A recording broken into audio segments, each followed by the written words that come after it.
thinking about the River State in context, you'll find out that River State is the oil hub of the country, and you find out that you would agree with me that a lot of the major players, the IOCs, are really divesting away from oil or further oil exploration and investment around that space. So that would have been very responsible for the low DFI that had come into not just River State, even Delta and other Niger Delta states. Yeah. So the question and the challenge for the Niger Delta states are diversification of the economies. They really need to begin to think out of the box and see how they could divest from just oil dependence, from just being mono dependent on oil to other sectors.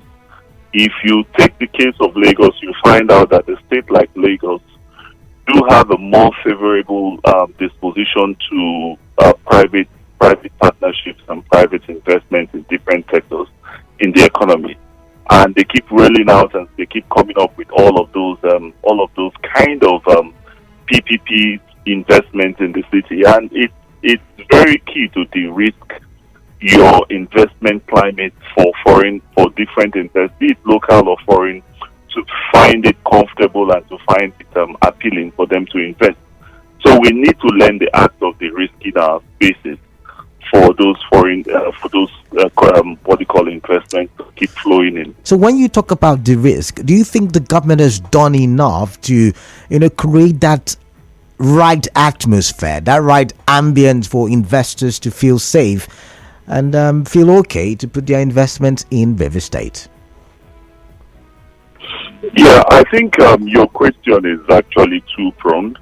One, on the issue of infrastructure.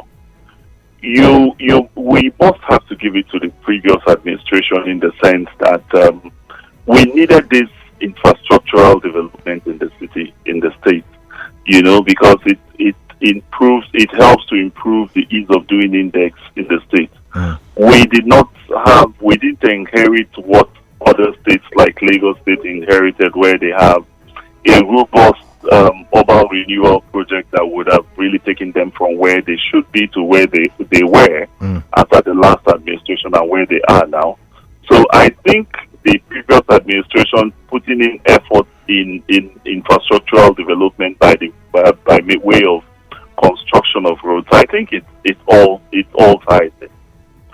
But away from all of that, when you look at the risking, it's very important now because every investment that flows into a state in the country has to be de-risked, because the risk associated to those investments, especially when it's foreign direct investment, is huge. Now you have a scenario whereby every investment you invest in any of these states, getting out those funds, when those funds come into the country, they come in through foreign direct investment, meaning they are dollarized.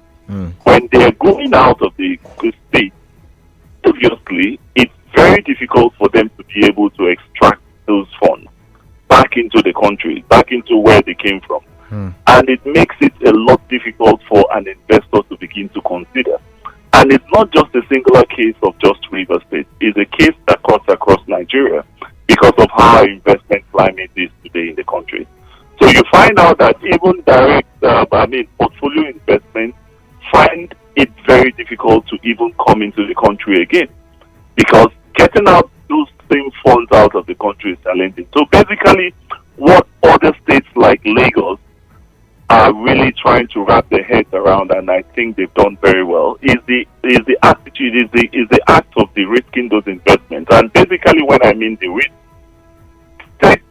they now find a way to become participants, be it they take participating shares in such investments.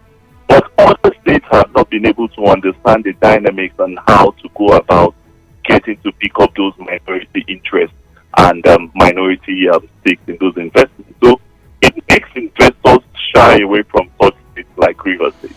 But when they begin to understand, when our functionaries, our government, the functionaries begin to understand that, look, they need to have a participatory interest in those investments, it makes it a lot easier for investors to begin to look the way of Rivers. Because I think we have a lot of potentials in River State. The potentials are humongous in River State. And the only way we can really get this kind of investment that we've all been looking forward to is when the government begins to understand how to de-risk it. And in de-risking it, it must not be even in cash. It might be in kind and all of that.